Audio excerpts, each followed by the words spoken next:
dyan ni Madam.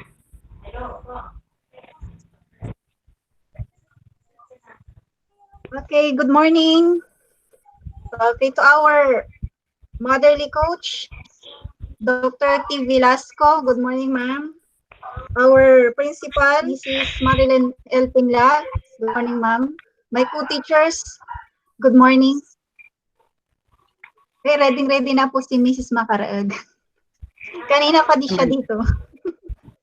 Okay, so to start our lab session for today, our first discussant is Mrs. Mina G. Macaraeg, Teacher 3. Grade 2 and advisor will discuss module 4, lesson 1, reflecting on professional life and development. Okay, Ms. Macaraeg.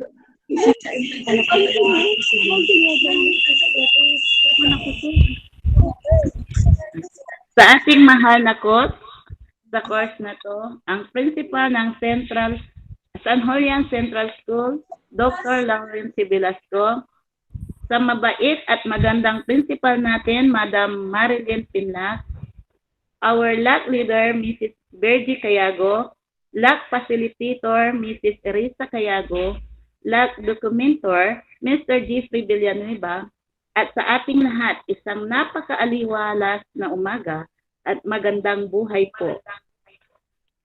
Ngayon po, ang na-assign sa amin ni Madam Weng Urbano ay ang Module 4. Sa akin ay ang Lesson 1, Reflecting on Professional Life and Development. By the end of this lesson, you should be able to reflect on and assess your current capabilities and practice in relation to the use of learning delivery modalities. Learning Delivery Modalities Course for Teachers. Course Overview. Ito na yung na-discuss ni Mrs. Cayago ata. When the first COVID-19 case was recorded in March this year, the country was placed under a state of national emergency. COVID-19 ushered in a new normal in the way people conduct business and deal with each other. To prevent the further spread of infection among the populace, various measures were put in place such as a ban on mass gatherings, restriction on movement, social distancing, and preventive practices like hand washing and wearing masks, among others. In the face of this continuing health threat, the Department of Education formulated the Basic Education Learning Continuity Plan, LCP, to put into motion the marching orders of the Secretary, ensure that learning continues while guaranteeing the health, safety, and well-being of all learners, teachers, and other DepEd employees. The LCP recognizes that DepEd must adopt alternative modes of delivering learning if it is to reach all learners, regardless of who and where they are. Where school-based, face-to-face learning is not possible, the LCP identifies three learning delivery modalities, the LDMs, that school may implement: distance learning, blended learning, and homeschooling. Dahil sa pandemic, ang DepEd ay gumawa ng learning delivery modalities to adapt with the current situation. We all know that all teachers are masters of everything under the sun, or in short, we are generalized. Kung ano man ang trend, ay madali po tayong mag-adjust, makibagay, o makiuso. We should be positive in any changes with regards to teaching learning process. That's why we have this webinar. Because we are ordered to be work from home. Di po ba? Tama po yung sinabi ko po. Then, The continuing professional development, the CPD. Keep educating yourself. Continuing professional development, or CPD, anchors itself to the provision of the Philippine Constitution, specifically Article 14, Education, Science and Technology, Arts, Culture, and Sport, Section 5.4, which states that the state shall enhance the right of teachers to professional advancement. Non-teaching, academic, and non-academic personnel shall enjoy the protection of the state. So, education should not stop. It is a continuous process. Kahit matanda na po tayo, kailangan pa rin nating matuto. We have here the Code of Ethics for Teachers. Section 3, Article 4 states that every teacher shall participate in the continuing professional education (CPE) program of the PRC and shall pursue such other studies as well as improve its efficiency, enhance the prestige of the profession, and strengthen his competence, virtues, productivity in order to be national and international competitive. Diyan po yung kailangan po tayong mag-enroll sa graduate studies. And also attend seminars or webinars to improve our professional growth. Republic Act Number 10912, CPD Act of 2016, an act mandating strengthening the continuing professional development program for all regulated professions, creating the Continuing Professional Development Council and appropriating funds therefore and for other related purposes. This Republic Act Number 10912, this is a program intended for all regulated professions like us teachers to continue professional development.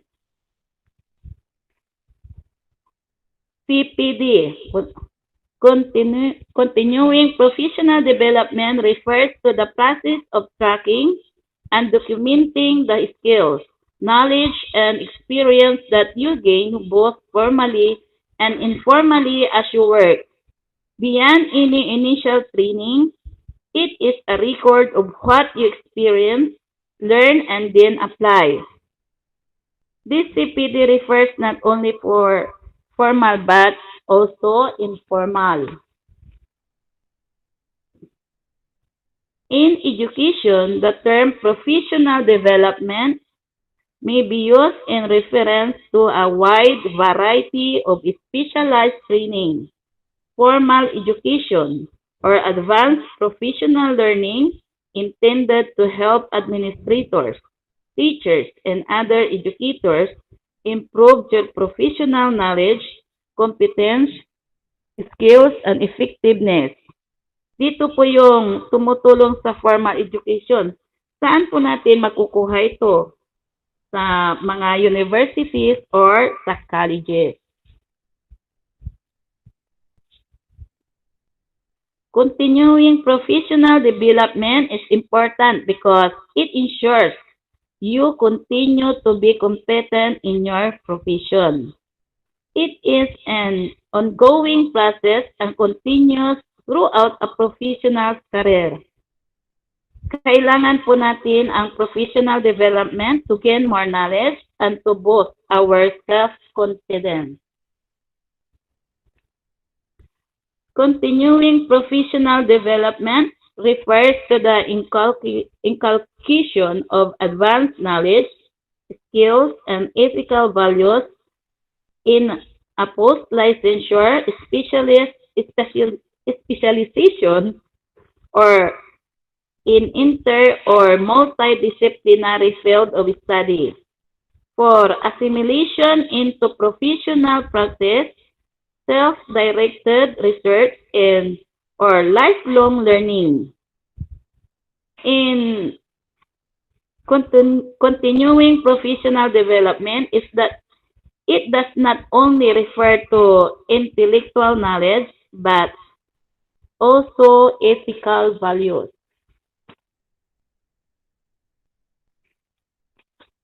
Republic Act number 10912, the PPD Act of 2016.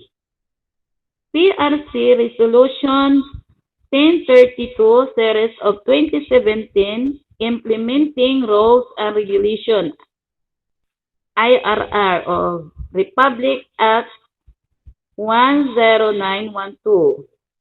PRC Resolution number 1146 Series of 2019 new implementing rules and regulations of Republic Act 10912. All of this refers to continuing professional development or CPD. The Professional Regulatory Board of Professional Teachers Resolution number 11 Series of 2017 Statement of Policy. The state recognizes the vital role of teachers in nation building and development. Through a responsible and literate citizenry. Towards this end, the state shall ensure promote quality education by proper supervision and regulation of the licensure examination and professionalization of practice of the teaching profession. Yung PRC, this is not new to us because we the teachers are included to have a professional license and renewable in 3 years. Every 3 years, nire-renew po natin ang license natin sa PRC. Ito yun. Professional Regulatory Board of Professional Teachers, Resolution number 11 Series of 2017. CPD providers. Ito na yon, yung matrix of CPD activities. Professional track, academic track, self-directed, productive scholarship, and other activities so recommended by the CPD Council, Board, and Commission. Maximum creditable units under self-directed or lifelong learning. Major areas of CPD activities: ethics, 5 units, professional development, 40 units. So, in CPD, it is composed of ethics and professional development. Ethics is 5 units and professional development is 40 units. Continuing professional development, or CPD, is accepted as an integral part of teacher education because only a continuing learning and training assures a high level of expertise and enables the teachers to keep their professional skills and knowledge up to date. So, CPD is very important to us teachers. So it should not be regarded as an obligatory activity just to meet the required 45 credit units. Ito yung kailangan pag mag-renew ng lisensya po.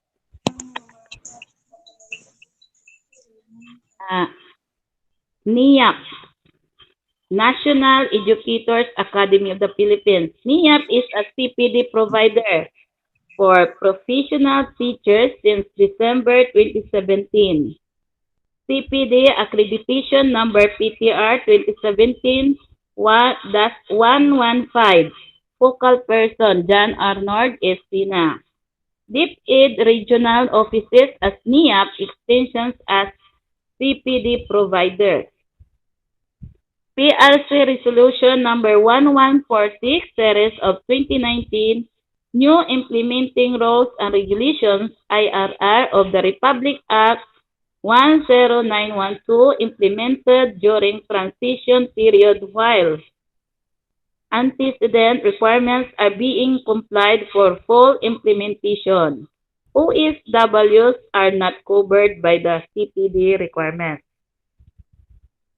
Hindi po kasali ang mga nasa ibang bansa na mga professional na newly licensed are not required in the first renewal cycle. Only 15 CPD units are required for renewal unless in the respective laws units required are specified. So, yung mga bagong licensed teachers, di pa po kailangan ang CPD sa unang pagkuha ng lisensya. Pero tayong mga tagal na kailangan na yung CPD. 45 units. Ay, 15 CPD units. List of documents for PRC CPD accreditation application. All documents are placed inside a folder according to his sequence. Number 1, the PRC application for accreditation form. 2, instructional design. Next, specific objectives assessment program of activities form. Evaluation or assessment tools, breakdown of expenses, resumes and professional identification card of resource person speaker. And a short brown envelope plus a prepaid pouch, preferably from Philpost for application filed in regional offices only. Ito po yung sample.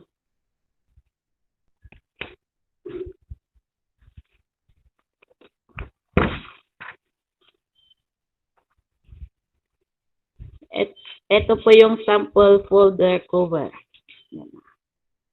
Then, NIAP must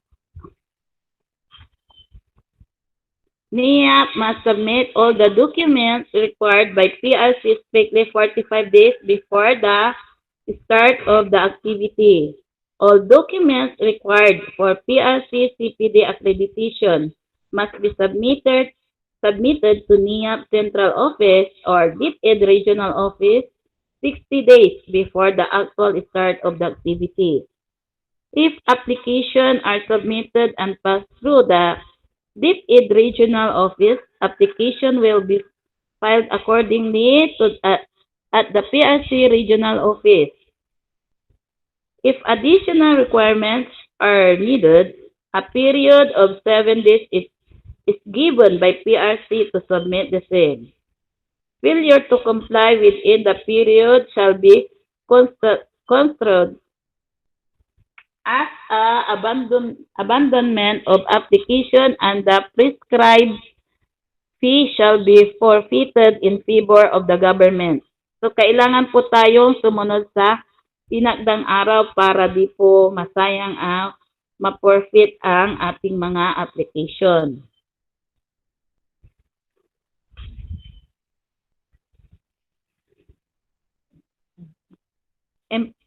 Representative filing application, important.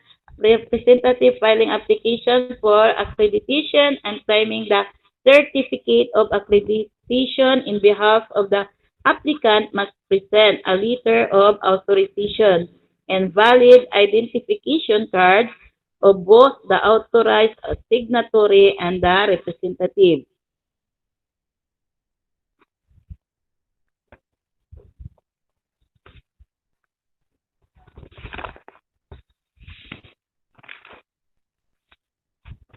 Dito naman sa DepEd Memorandum Number 05 Series 2020. So yung DepEd Professional Development Priorities for Teachers and School Leaders for School Year 2020 to 2023. Ito na yung nasasakupan ng pandemic. So, under secretaries, assistant secretaries, Minister, Basic, Higher and Technical Education, Bureau of Service Directors, Regional Directors, School Division Superintendents, Public and Private, Elementary and Secondary head, School heads, all others concerned. Number 1, pursuant to DepEd Order Number 0010-2020 entitled Guidelines of NIAP, Recognition of Professional Development Programs and Courses for Teachers and School Leaders. The Department of Education, through the National Educators Academy of the Philippines, NIAP, issues the DepEd Professional Development PD or Priorities for Teachers and School Leaders for school year 2020 to 2023. Number 2, that PD priorities shall support the realization of the department goals of continuous upskilling and reskilling of teachers and school leaders that will result in better learning outcomes. The 3-year PD priorities shall be drawn from the Philippine Professional Standards for Teachers, PPST, while the PD priorities for school leaders, school heads, and supervisors shall be drawn from the Philippine Professional Standard for School Heads and the Philippine Professional Standard for Supervisor, PPSS, or respectively. For the 3-year PD priorities shall be adhered to the provision defined in item 6, number 16 to 18 of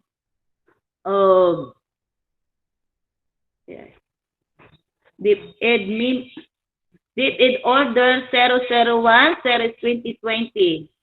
Among others, the policy states that PD priorities shall allow flexibility for specific local needs, priorities, and emerging development in teachers and school leader professional development. The PD priorities reflect the needs assessment from the focus group discussions conducted by NIAP with various units of the department. They are intended to provide DepEd units and learning service providers guidance in the development of proposals that are responsive to present DepEd needs. However, NIAP may consider proposals not under the priority list, provided their importance or urgency is established in the application. The PD priorities are situated within the NIAP PD process flow shown in the figure 1. Nandyan po. Pagkakasunod-sunod.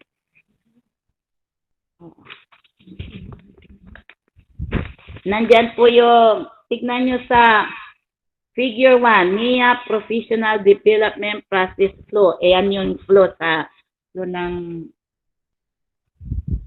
inano nila sa para makaano tayo sa professional development process. The list of PD priorities for teachers and school leaders for school year 2020 up to 2023 is provided in the enclosure. In addition to the enclosure, professional development programs or courses directly supporting the effective operationalization of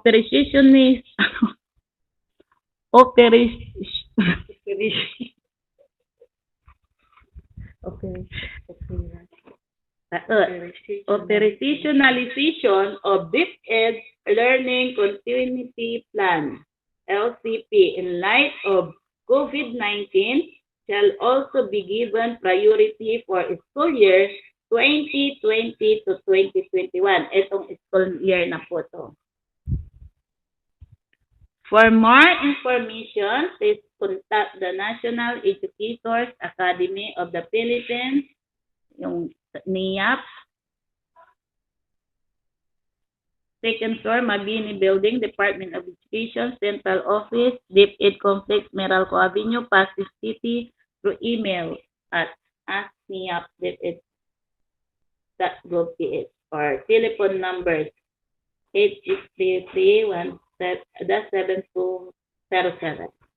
This memorandum shall take effect upon signing by the Secretary, and immediate dissemination of this memorandum is desired.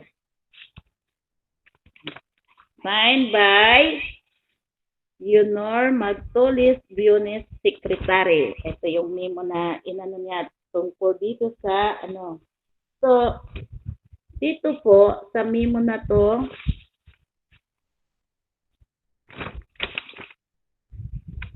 this is a 3 years DepEd professional development priorities. Not only for the teachers, but also for the school leaders.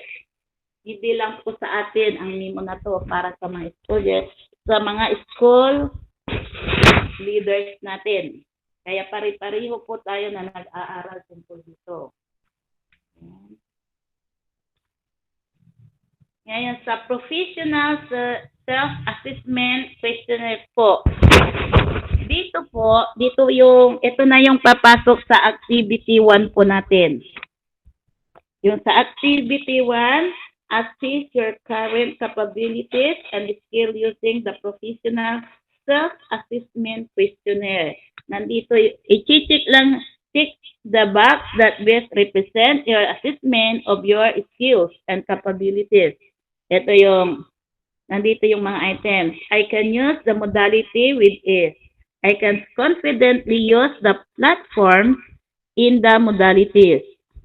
Then, I can use pedagogies associated with the modalities and platform.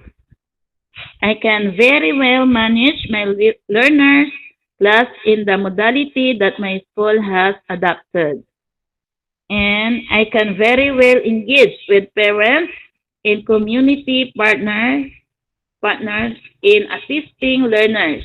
Ito nandito yung mga column. Strongly agree, agree, disagree, strongly disagree. I-check lang po natin kung saan yung ano. Yan yung papasok sa activity 1 natin. Yung activity 2 naman, revisit the Philippines Professional Standards for Teachers, PPST, found in the LDM 2 course overview. Reflect on your self-assessment from activity 1. What particular professional standard in the PPST do you need to focus on to effectively use the LDMs in relation to the content and pedagogy of the learning areas you are teaching? Write your answer and other insights in your study notebook.